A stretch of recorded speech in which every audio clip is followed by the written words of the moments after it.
себе си? И защо ти кажеш Индира? Индира означава красавица или хубава жена.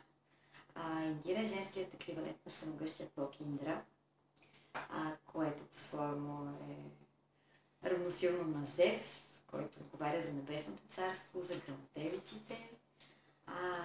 Междувременно, горда съм с това име, защото моите родители са се борили много дълго време, за да го имам. В продължение на 1 месец съм била без име, докато се преборят. Аз реших да съм Индира, защото майка ми е от България, баща ми е от Узбекистан. По-любопитното, че всъщност дядо ми е уйгур, което е националност Китай. И всъщност аз като трето дете в семейството, идеята е била да имам така златната среда, трето име, което да бъде, тъй като сестра ми е с българско име, брат ми е с узбекско, решили аз да бъда с индийско име. Кажи сега за проектите си.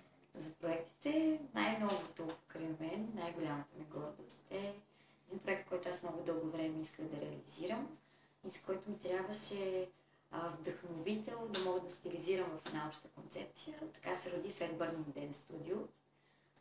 Единственият по рода си комплекс, който съчетава физически упражнения и танцови движения. Тоест ние тренираме с различни елементи, като гири, като топки, като ластици, комбинирани упражнения. И другата част от часа е посветена на танците, които натоварят мускулните групи, с цел да строгуваме женското тяло.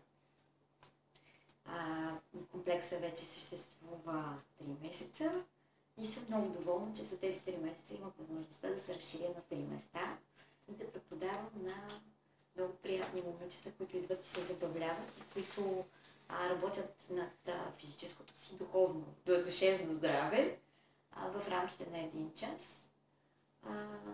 Така че Fat Burning Dance Studio насърчава здравословния начин на живот без крайност, без ограничения.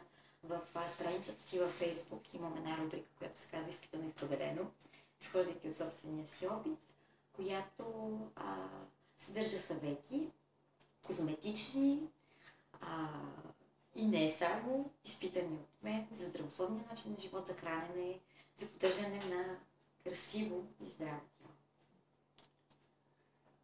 Какви са тия неонови скорпиони?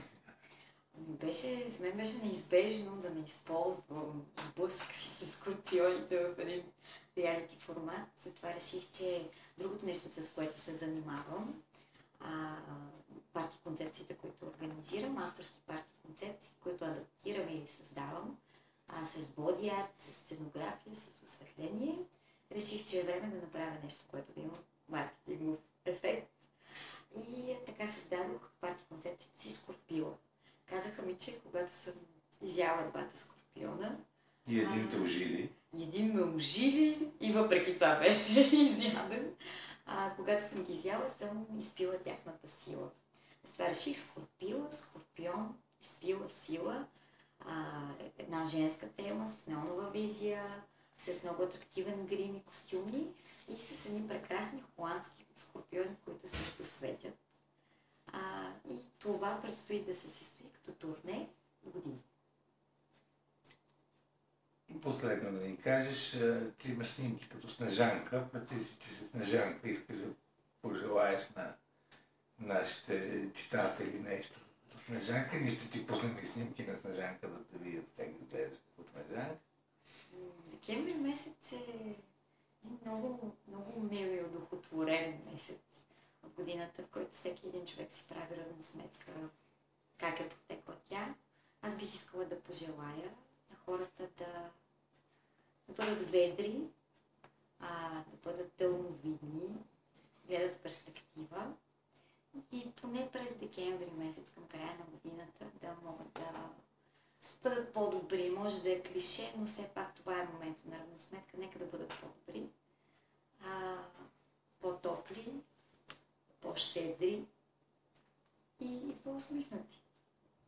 Благодаря.